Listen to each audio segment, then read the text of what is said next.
Eu quero ler 2 versículos com você, porque essa é uma contínua, gente, assim, então eu vou falar 15 minutos, ok? Então, legal. Essa é uma contínua que acontece que o inferno, ele tenta me convencer, e a você também, de que nós não somos libertos. Quantos aqui são novas criaturas? A nossa identidade, gente, ela é absoluta, porque uma obra foi feita. O Espírito Santo não vai ali tomar café, sai, não. Uma natureza nova nós temos. Isso é algo assim que a nossa mente ela não entende, porque isso aí é um milagre tão grande. Aliás, eu estava aqui escrevendo, caramba, o Espírito Santo me mandou uma frasezinha, ó, vocês vão ver maiores milagres a partir do ano que vem. Falei, caramba, tomei posse, hein? Mas olha, a gente vai ver nessa época de maiores milagres. É isso mesmo, de coisas assim tremendas.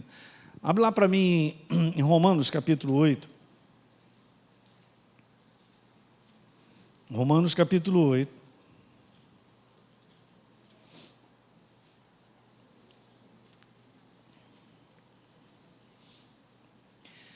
Olhe bem as palavras, gente, porque elas são muito próprias. Porque eu e você, verso 15, né? Romanos 8, 15. Porque eu e você não recebemos o espírito de escravidão para vivermos outra vez atemorizados. É bem interessante porque em Hebreus, né, segundo a maioria daqueles que estudam, declaram que o apóstolo Paulo escreveu o livro de Hebreus. Ele diz lá no capítulo 2, versos 14 e 15, que nós estamos sujeitos à morte eterna, a um pavor, a um medo, presos nisso, ok? Mas aqui ele está dizendo que a gente não está mais assim, para a gente viver outra vez atemorizado, mas eu e você recebemos o espírito de adoção. O que é legal é assim, enquanto a gente vai meditando, eu gosto de simplicidade para falar e para meditar, e isso me abençoa, porque Deus não me deu apenas uma nova natureza. Ele não me deu vida, porque é Ele.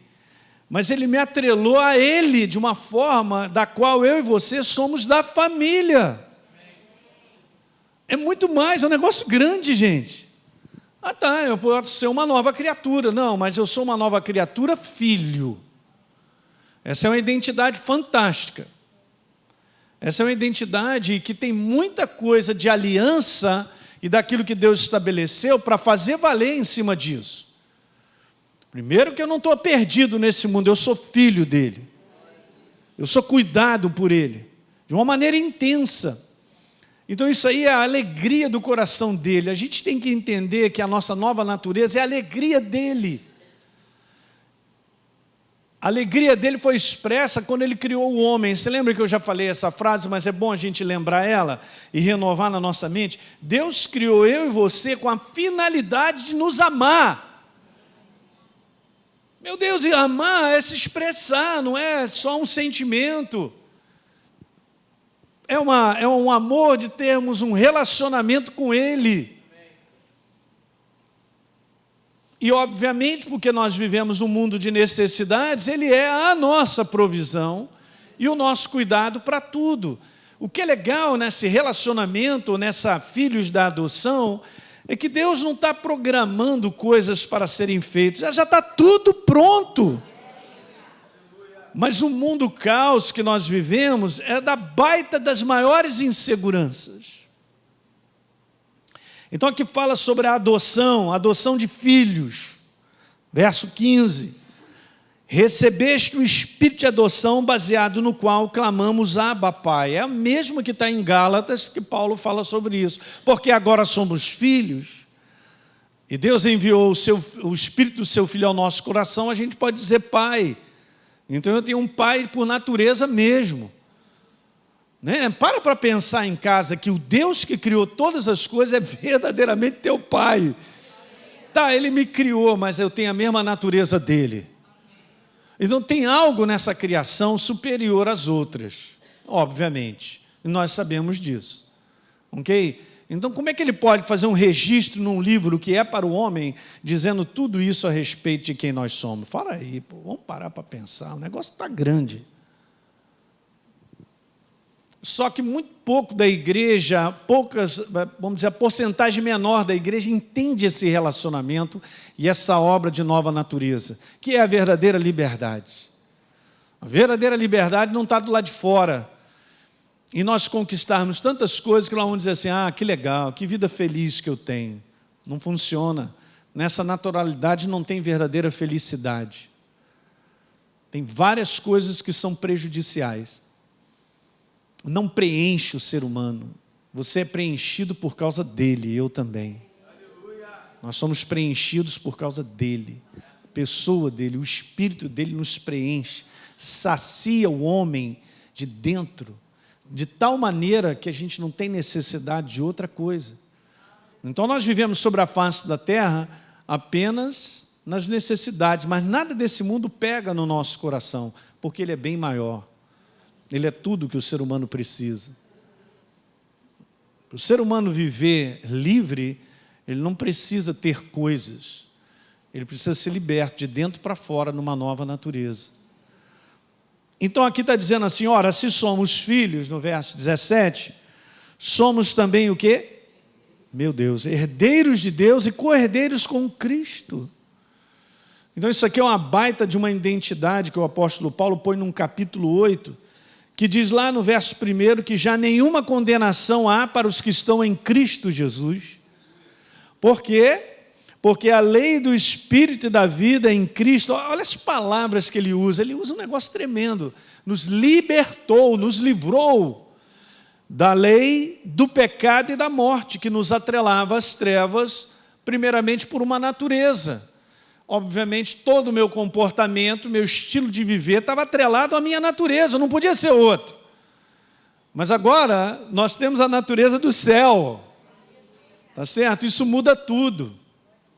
A ênfase tem que ser na nova natureza, de nós olharmos de maneira contínua e nos renovarmos nisso.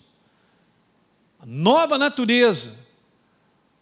E aquilo que está escrito a respeito de mim e de você. Você está compreendendo isso? Olha que legal, vamos ler uma outra passagem? Gálatas, capítulo 4.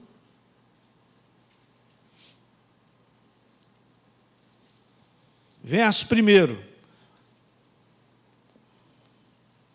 Não, vamos no 4. Vindo, porém, à plenitude do tempo, disse o apóstolo Paulo, Deus enviou o seu Filho, nascido de mulher, nascido sobre a lei, para resgate, pagar um preço, daqueles que estavam debaixo da lei. Obviamente ele está fazendo aqui uma comparação de um povo anteriormente ligado à lei, porque era uma estrutura que eu até comentei isso aqui com vocês, do primeira jornada de uma aliança muito infantil, no qual eles precisavam estar debaixo de tutores, de administradores.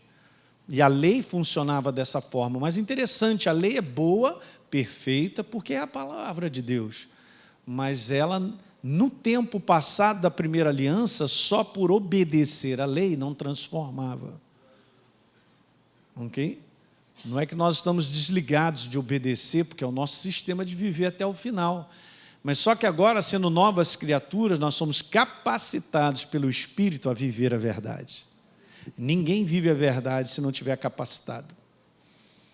E a capacitação primeira é se transformar numa nova criatura. Então ele resgatou daqueles que estavam debaixo da lei, veja aí, a fim de que recebessem, Paulo de novo usa isso, a adoção de filhos. Olha que legal, a adoção de filhos. E porque eu e você, nós somos o quê? Filhos. Enviou Deus ao nosso coração o Espírito do seu Filho que clama, Abba, Pai. Então nós declaramos Pai porque nós temos essa natureza. Olha que legal, de novo Paulo falando sobre liberdade, hein? Porque essa é a verdadeira liberdade. Liberdade não é fazer, como eu disse, aquilo que eu quero e penso, acho, legal, beleza, não é assim não. Agora veja, de sorte, Elinho, que você não é mais escravo.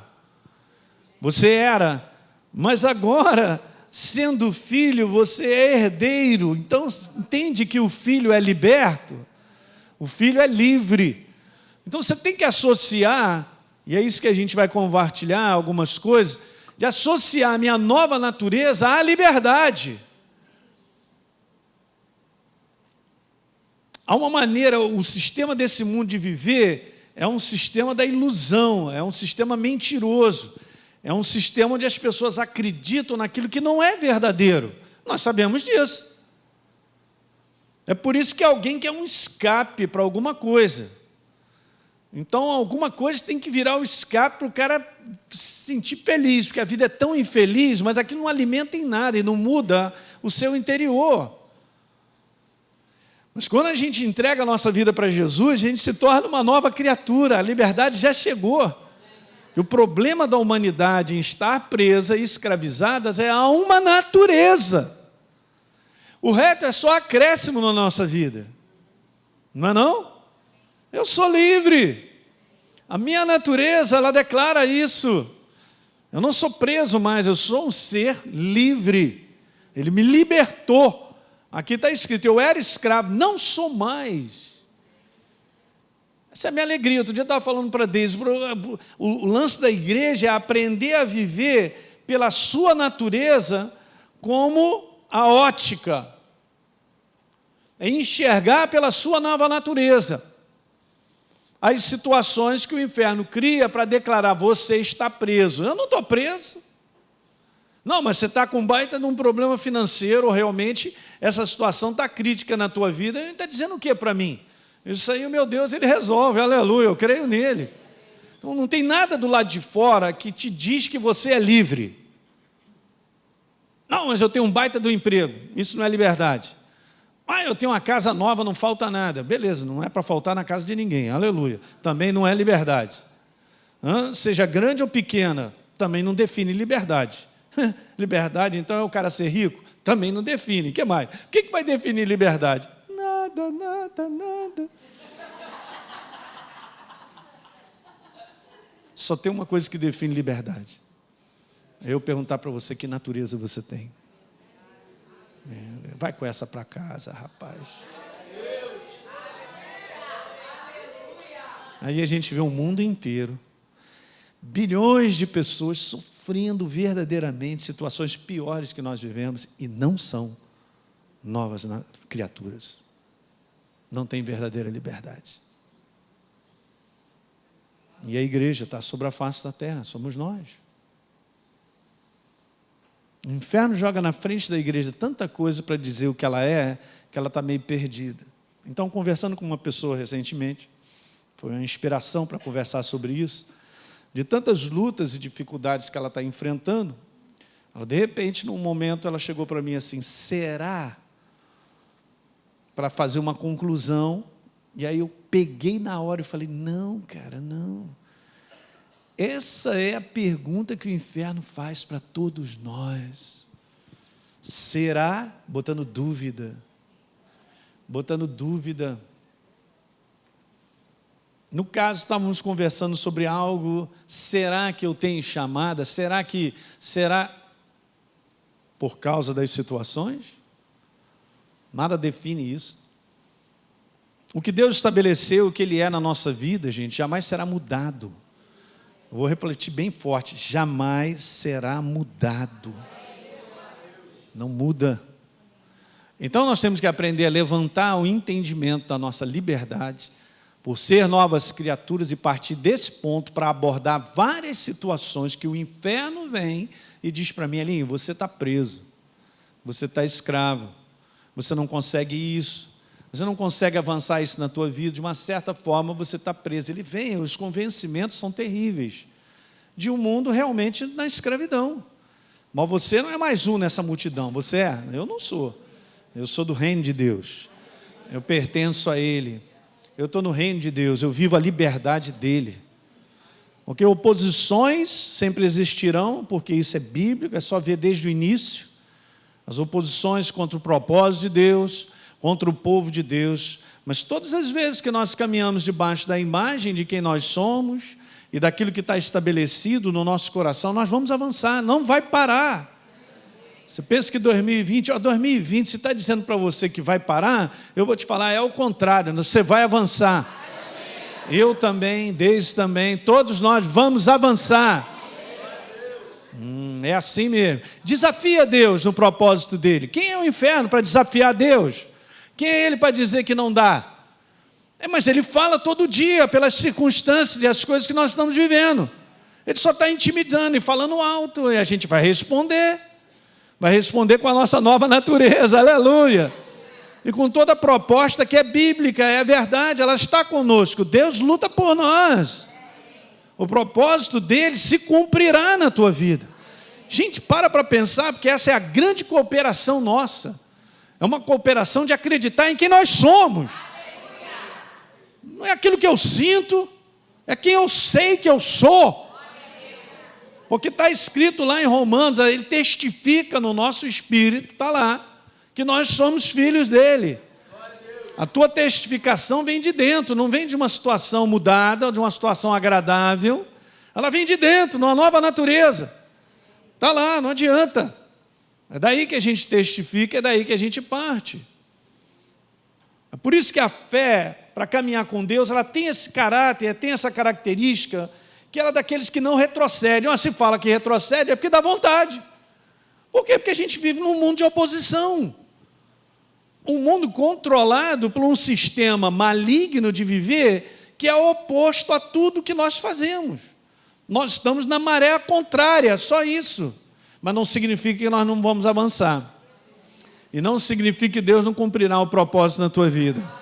Não acredite nas coisas do lado de fora. E isso vem na nossa mente. Então, nesse almoço foi muito legal, estávamos conversando, e eu estava falando, vamos mostrar aqui o outro lado. Não é isso.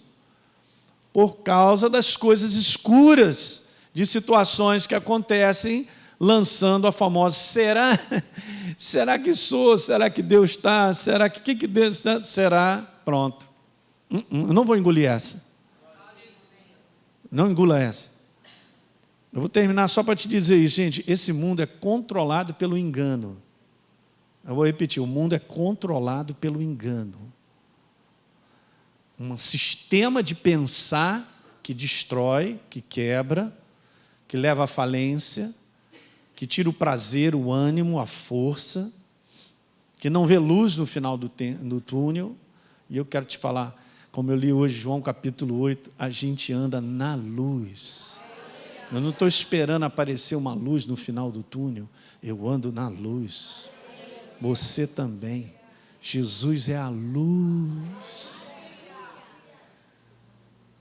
É incrível, né? É ridículo pensar assim, mas é assim mesmo. A luz não luta contra a escuridão.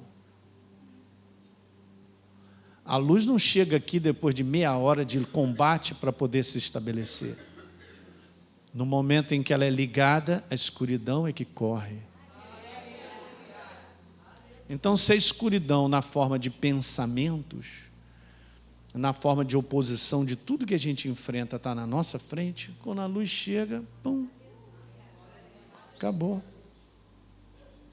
Quem acredita nisso? Você acredita que Deus está te preparando como um valente dele?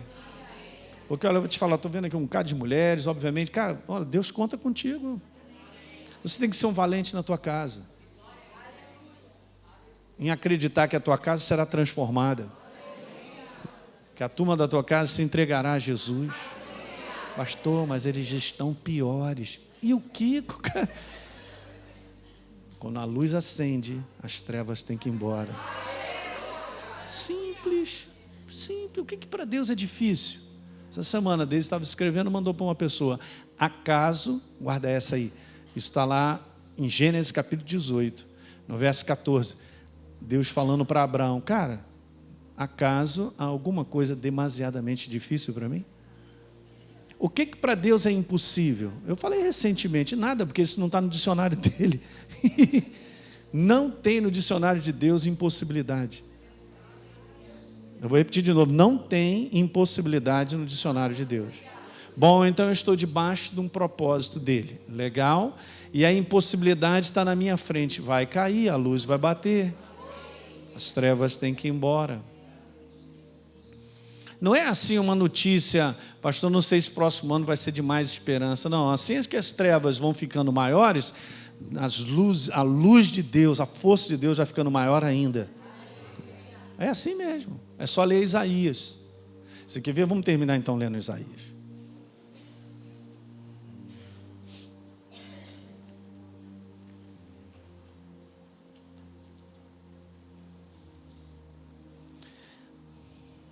Isso aqui é uma palavra profética para a igreja dos tempos de hoje. Isaías 60, verso 1, dispõe-te, resplandece, porque vem a tua luz e a glória do Senhor nasce sobre ti.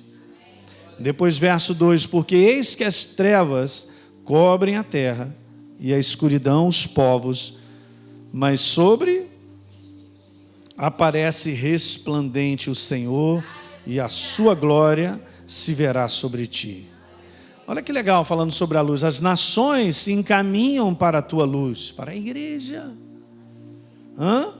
E os reis para o resplendor que te nasceu. Levanta em redor os olhos e vê. Todos esses se ajuntam e vêm ter contigo. Teus filhos chegam de longe, tuas filhas são trazidas nos braços. Porque o mundo está sem esperança, sem nada, está nas trevas. E nós somos a luz. Não somos melhores do que ninguém. Mas você, só por ser uma nova criatura, se a gente passasse o raio-x aqui, a gente ia ver isso. Luz e trevas. Então nós somos a expressão de Deus numa terra e num mundo de densas trevas, mas a luz aumentará. Deu para entender isso aí? Mas tem algumas coisas que eu quero compartilhar. Isso vai ser uma série que eu vou fazer domingo, tá bom? Fique de pé, vamos orar.